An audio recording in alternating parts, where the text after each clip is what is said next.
Kapag ang isang kwento ay naiwang bitin, may kaluluwang hindi matahimik. At kung malakas ang panaghoy ng nakaraan, minsan ang kamatayan ay simula pa lang. Ito ang ikalawang buhay. Hello po sa ating mga tagapakinig ng DJO Horror Stories. Isa na namang kwento ng katatakutan, minsan katatawanan, kilig at aral. Pero wag po nating kalimutan na ang kwentong ito ay kathang-isip lamang at ginawa upang magbigay aliw sa mga nakikinig.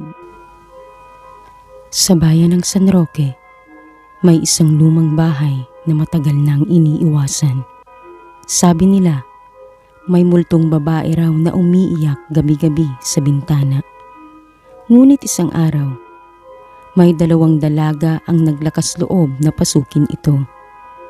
At doon nagsimula ang pagbubukas ng isang nakakakilabot na nakaraan.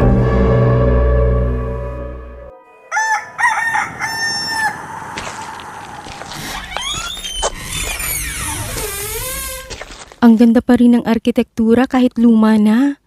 Parang may kwento ang bawat sulok. Maya, seryoso ka ba talaga rito? Baka mapahamak tayo. Hindi biro ang mga kwentong multo dito ah. Hindi ako natatakot, Lena. Kaya tara na.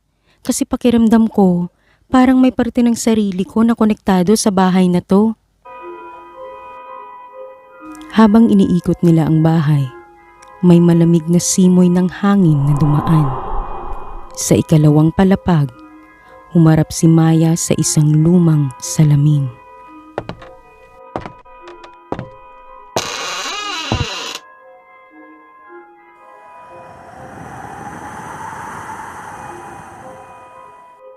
Hindi ang sarili niya ang nakita, kundi isang babae, umiiyak, duguan, at nakasuot ng lumang saya.